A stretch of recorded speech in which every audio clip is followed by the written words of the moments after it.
And welcome. मेरा नाम है चयन रस्तोगी और अब एबीपी न्यूज पर अनकट की बातें होंगी। पूरा देश फेस्टिवल्स मना रहा है, खुशियां मना रहा है और फेस्टिविटीज को कंटिन्यू रखते हुए अगले आधे घंटे में हम आपको वो कंटेंट दिखाने वाले हैं जिन्हें देखकर आपका संडे हैप्पी संडे होने वाला है। पंजाबी गाने तो सभी को पसंद होते हैं और अगर आप भी पंजाबी गानों के दीवाने हैं तो ऐसा तो हो ही नहीं सकता कि आपने गिप्पी ग्रेवाल का नाम ही ना सुना हो। अनकट से अभिषेक ने किया Punjabi singer, actor, director, producer Gippy Grewal का धमाकेदार अनकट इंटरव्यू। तेरी सौ तेनू वेख वेख के बिल्लो मेरी कार नचदी। गूगल पे मैंने आपका नाम जैसे डाला ना तो उस पे क्या क्या चीजें रेकमेंड हो रही थी अपने आप से। गूगल द ग्रेवाल, क्या बात है सर, क्या बात है। तालियां तालियां तालियां, शाबाश। देखो सर हमारा बजट कितना है, ताली बजाने के लिए भी गिप्पी पाजी बैठे हुए हैं। बिल्कुल। Google the Grewal, Google the Grewal. Google पे अगर आप सर्च भी करते ना आता है गिप्पी और गुग्गी फिल्म्स, ऐसे करके आता है प्रॉम्प्ट होके। अच्छा गुग्गी पाजी, मैं आपको बताऊं, मैंने आज तक कभी किसी को बोला नहीं, उनकी ड्राइविंग इतनी गंदी है ना, इतनी गंदी ड्राइविंग है, मतलब मैं ही जानता हूँ। मतलब मेरे साथ तो इतनी बार हो गया, मतलब वो गाड़ी जो चलाते हैं वो इतनी इस तरफ चलाते थे मेरी तरफ। अच्छा। कि मतलब इधर मुझे ऐसे लगता था कि पहाड़ के नीचे ही गिर जाएगी और उनको पता ही नहीं चलता, बस भगवान की कृपा से ही घूम निकल गए है ना। तो फिर उनका पता है कि उनको जरा सा ही बोलो, मैं कहा पाजी पाजी पाजी यार, पाजी की पाजी यार, पाजी मैं मेरा सारा शॉट खराब करता, कंसंट्रेशन खराब करती। आज तक लगी है किते, मैं कहा जी आज तक नहीं लगी तो हुण मारनी है यार, इतना ना करो ना। बट वो नहीं समझे। फिर ये वैन दे विच ਜਿਹੜੀ ਸੀਗੀ, ਇਹ ਵੈਨ ਦੇ ਵਿੱਚ ਵੀ ਦੋ ਵਾਰੀ ਜਦੋਂ ਹੋਇਆ ਉਹਨਾਂ ਨੇ ਟਰਨ ਕੀਤੀ ਤੇ ਮੈਨੂੰ ਲੱਗਿਆ ਲੱਗੀ। ਮੈਂ ਕਿਹਾ ਭਾਜੀ ਮੈਨੂੰ ਕੀ ਭਾਜੀ ਕੀ ਮੈਂ ਤੈਨੂੰ ਚਲਾ ਕੇ ਦਿਖਾਉਣਾ। ਉਹਨਾਂ ਨੇ ਭਜਾਈ 3-4 ਵਾਰੀ, ਇੱਕਦਮ ਗੱਡੀ ਰੁਕ ਗਈ। ਕਹਿੰਦੇ ਕੀ ਹੋਇਆ, ਕਹਿੰਦੇ ਗੱਡੀ 'ਚ ਕੋਈ ਪ੍ਰੋਬਲਮ ਆ ਗਈ ਹੈ बोला ने। और गुग्गी भाजी को बोलो कि आपकी वजह से खराब है। पैटी पहला खराब सी यार, पहला खराब सी की गल्ला कर दो। एक जनरल में एक प्रोड्यूसर की ना एक इमेज भी आती है दिमाग के अंदर कि भाई ये वो बंदा है जो ऐसे ना अटैची में पैसे लेके भर के आ रहा है और बस हाँ भाई पैसा रख दिया मैंने, बनाओ film. Kind of like that story. लेके तो ऐसे ही आए थे आइडिएशंस, तो समय ने हमें ऐसा एक्स्ट्रा टाइम दे दिया कि हम बीच में एक्चुअली कोऑपरेट करके और हम आइडियाज़ दे भी सके और इसको प्रोडक्ट को इतना अच्छा बना सके को जो आज आपके सामने आया है। क्योंकि जब मैंने बताया कि फिल्म पहले 80s की नहीं थी, जब बाद में 80s की फिल्म बनाने का आइडिया आया, वो आइडिया का मतलब था मिनिमम 2-2.5 करोड़ रुपए अप। हाँ जी। क्योंकि रीज़न क्या है कि पहले तो जो बन रहा था वो तो आज की डेट में बन रहा था, यूके जाएंगे, नॉर्मल गाड़ियाँ लेंगे करेंगे। अब यूके जाके कोई अमीर बंदा है उसके पास रोल्स रॉयस है, बट कौन सी है 90s 80s की, बेंटले है 80s की। नॉर्मल ऑर्डिनरी बंदे के पास कौन सी गाड़ी थी, मेटाडोर थी, वॉक्सवैगन थी, वो सब गाड़ियाँ पुरानी ढूंढ के लाओ। पूरी स्ट्रीट पे लंदन, मुझे याद है सेंट्रल लंदन में हम शूट कर रहे हैं, वो मे फेयर के आसपास। तो वहाँ से हम गाड़ियाँ लेके जा रहे हैं, पूरी रोड ब्लॉक की पीछे तक हमारी गाड़ियाँ हैं। सो लोग इधर उधर जितने भी लोग घूम रहे हैं, कोई मास्क पहन के आ गया, कोई आ गया, इनको इरेज करना है, ये VFX बढ़ गया, ये हो गया, वो हो गया। तो पहले तो एडिटर ने पहले 2-3 शॉट्स देखे तो VFX वाले ने, उसने ये मास्क रेज किए, उनके फेस बनाए, ये किया वो किया। जब उसने पूरी फिल्म की, वो कहता है ये आज से 50 साल बाद रिलीज होगी जितने मास्क घूम रहे हैं इसमें। तो फिर हमने कहा कि नहीं भाई, रिलीज कर रही है तो बंदे का बंदा ही उड़ा दे, कि मुंह बनाना तो बड़ी मुश्किल बात हो जाती है। सो फिर बंदे के बंदे उड़ाने लगे, बहुत सी चीजें उड़ी। फिर क्या होता था कि बहुत सी चीजें उड़ी, पीछे फ्रेम खाली हो गया, अब कुछ देख नहीं रहा। फिर गाड़ियां डालो, इसमें अलग से बंदे डालो, उधर को जा रहे हैं, उधर को आ रहे हैं, वो बंदे VFX से जहाँ स्टॉक से लेके आप डालो, बहुत तामझाम बढ़ गया। बट फाइनली प्रोडक्ट बहुत अच्छा बना। तो ये आप लोग भी जो सुन रहे हो कि बंदे थे, बंदे नहीं थे, ये हटा दिया, वो लगा दिया, खुद भी सोच लो कि शूट के बाद भी कितना काम रहता है। तो जब आप पूछ रहे होते ना कि भाई आपने तो तब कहा था वो वाली फिल्म तब बना रहे थे, अभी तक आई क्यों नहीं? तो उसकी वजह यही है। एंड मैं ये भी इसमें एक छोटी सी चीज पूछूंगा, आपने जैसे बताया कि बड़ी सारी गाड़ियां थी, पुरानी दिखानी थी, तो वो भी आपने बाद में रिक्रिएट करी या आपने वो ढूंढ ली वहीं से? नहीं, वो ढूंढ ली उनके, तो इनको बिल ही पता होंगे कि क्या है। तो बहुत कितनी महंगी पड़ी? अगर जाके खरीद लेते तो वो ज्यादा बेटर रहना था। अच्छा। एंड ये वाला मेरे को बहुत इंटरेस्टिंग लगा था यार, गिप्पी ग्रेवाल कार कलेक्शन नीचे लिखा आ रहा था। मैंने टच कर, मैं कहा लिंक खोल के देखता हूँ मैं जरा, है कौन सी आ रहा था। एक तो मर्सिडीज की कोई SUV आ रही थी, BMW 7 series, Audi Q7, land cruiser, Mercedes C class. Sir ये कितना ट्रू है, कितना गलत है, क्या है ये? यार ये वैसे तो ये जितनी गाड़ियां आपने बोली ये ट्रू है। अच्छा आती जाती है, मतलब आती जाती रहती मतलब अभी आधी नहीं है, आधी अमीरी ऐसी हो यार, बताओ BMW मर्सिडीज आती जाती रहती है, छोड़ो पर ऐसी छोटी बात ऐसे नहीं है, मतलब कि गाड़ी एक ले ली है तो दूसरी गाड़ी बेच दी है। ये एक सवाल है, इस पे आप मेरे को, मैं पहले ही आपको बोल रहा हूँ भाई, देखो गुस्सा नहीं होना है। गिप्पी गरेवाल चार्जेस 5 करोड़ पर मूवी। डॉक्टर ने नाल बैठा के ना पूछो मैंने ये सवाल कितने लिए, कितने बड़े महंगे बड़े सस्ते पड़े बताओ। इतना है कि लग हो गए, आम पंजाबी मूवी से ज्यादा बहुत ज्यादा लगे हैं। पिंड पिंड मुंडे हो करा दो बेनती, जट कोले माया है बड़ी। पिंड पिंड मुंडे हो करा दो बेनती, जट कोले माया है बड़ी। क्या बात है, क्या बात है। Thank you so much Gippy Grewal and Prabhjot Sidhu ji in the house. आप देख रहे हो अनकट। पाजी एक बार आप भी कह दीजिए subscribe to Uncut. Subscribe to Uncut. Subscribe to Uncut. एक बार ये भी बोल दो, अभिषेक तो बेस्ट है। Abhishek you are the best. Best है। अरे वाह क्या बात है, ये मैं बॉस को बोलने वाला हूं, अपने दिखाने और पैसे बढ़ेंगे मेरे। Thank you so much, thank you so much sir. Thank you. आज इंडिया में अगर किसी बात की सबसे ज्यादा चर्चा है तो वो है पेट्रोल डीजल प्राइस हाइक की।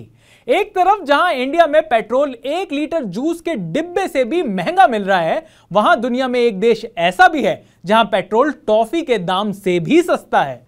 कौन सा वो देश है और क्यों है वहां पर ऐसे हालात, बता रहे हैं भूपेंद्र सोनी।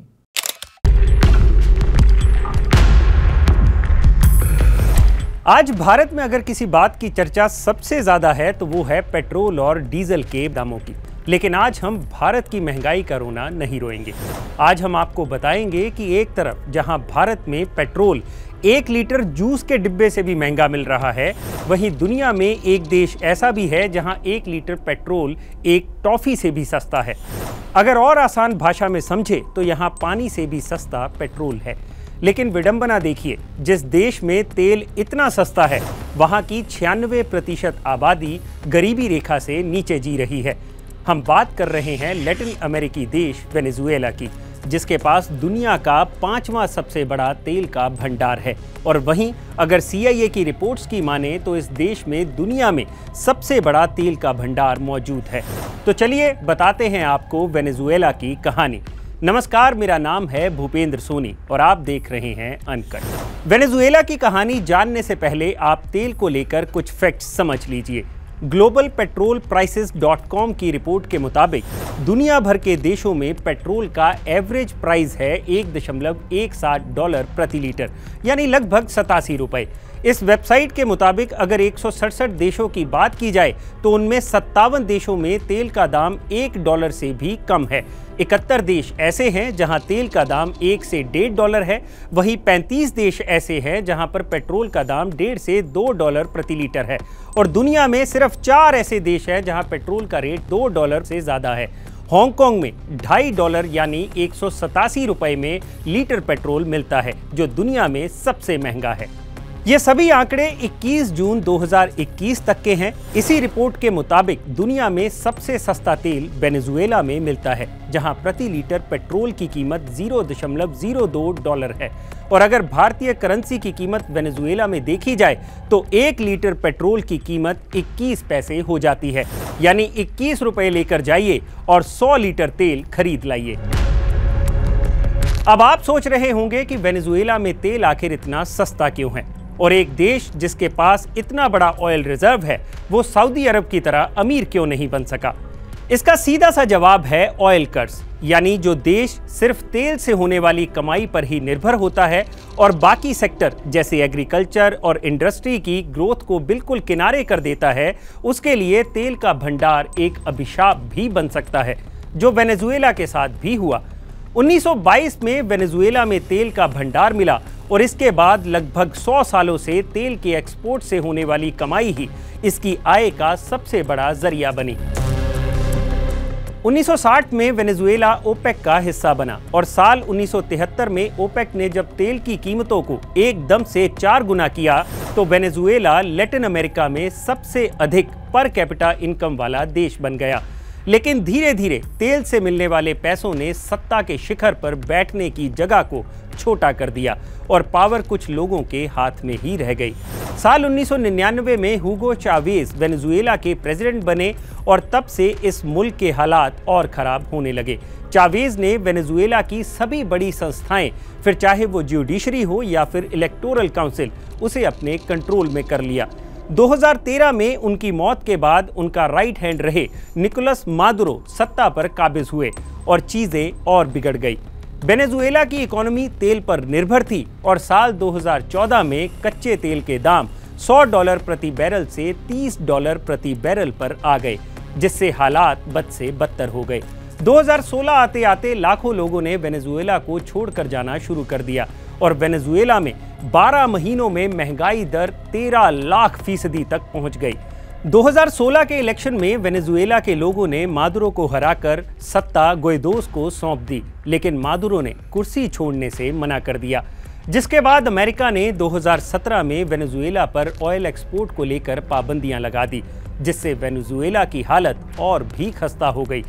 धीरे धीरे वेनेजुएलियन करेंसी की हालत भी बिगड़ती चली गई, जिसने मुल्क के हालात बद से बदतर कर दिए। CIA के मुताबिक वेनेजुएला में 30,230 करोड़ बैरल कच्चा तेल है, जो दुनिया में सबसे ज्यादा है। इस रिपोर्ट के मुताबिक सऊदी अरब दूसरे नंबर पर आता है, लेकिन कुछ रिपोर्ट्स का यह भी दावा है कि वेनेजुएला का तेल बाकी देशों के मुकाबले भारी है, जिसे निकालने की लागत सऊदी अरब के मुकाबले 4 गुना ज्यादा आती है, जिसके चलते वहां तेल निकालना अपने आप में एक महंगा काम है, जो वेनेजुएला के ऑयल बिजनेस के लिए एक बड़ा सेटबैक भी है। तो ये है वेनेजुएला के तेल भंडार का पूरा गणित, जहां का तेल भंडार इस देश के लिए एक अभिशाप बनकर रह गया है। भारत में तेल की बढ़ती कीमतें बेशक चिंता का विषय हो, लेकिन वेनेजुएला की हालत देखकर लगता है कि शुक्र है हम 21 रुपए में 100 लीटर तेल नहीं खरीद रहे।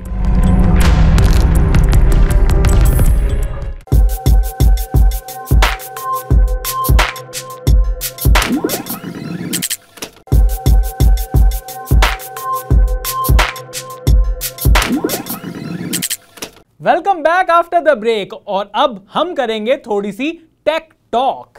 दिवाली के सीजन में इस बार आईफोन 13 खूब खरीदा गया, लेकिन क्या आईफोन 13 वाकई में इस टाइम पर एप्पल का सबसे अफोर्डेबल और सबसे अच्छा फोन है? बता रहे हैं अयाज।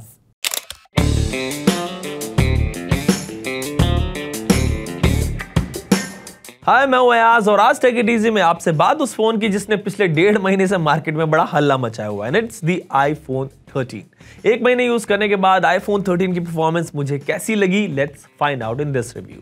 सबसे पहले बात लुक्स और फील की। So there is no change in design, as you know वही फ्लैट एज डिजाइन आपको मिलता है जो आईफोन 12 में हमने देखा था, and the phone looks gorgeous. हाँ, नॉट साइज एप्पल ने यहाँ पर थोड़ा कम कर दिया है, else everything stays the same.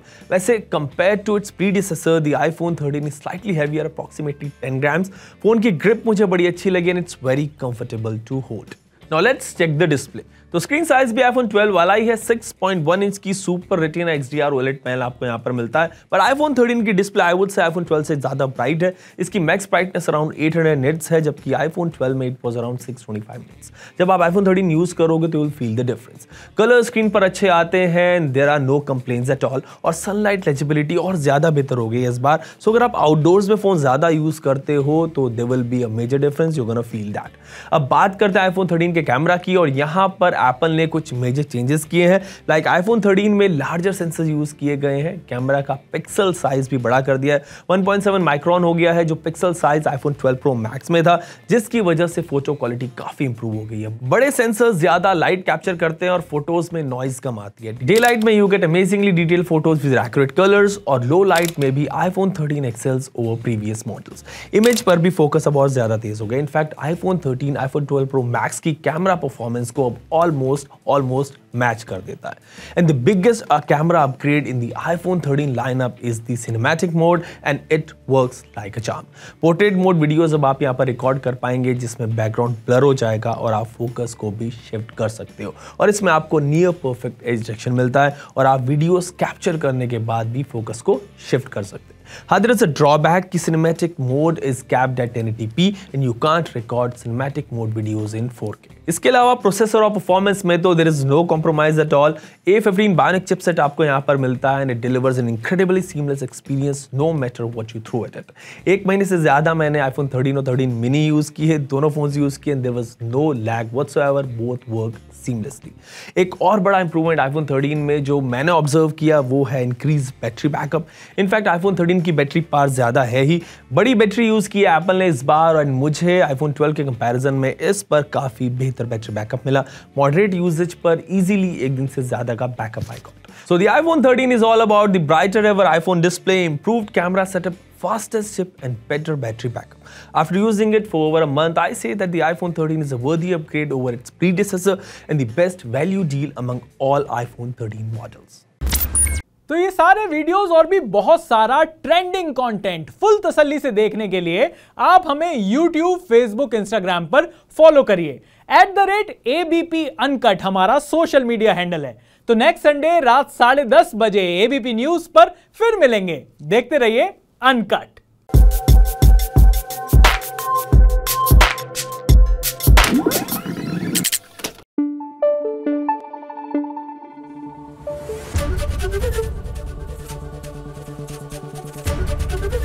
ABP news आपको रखे आगे.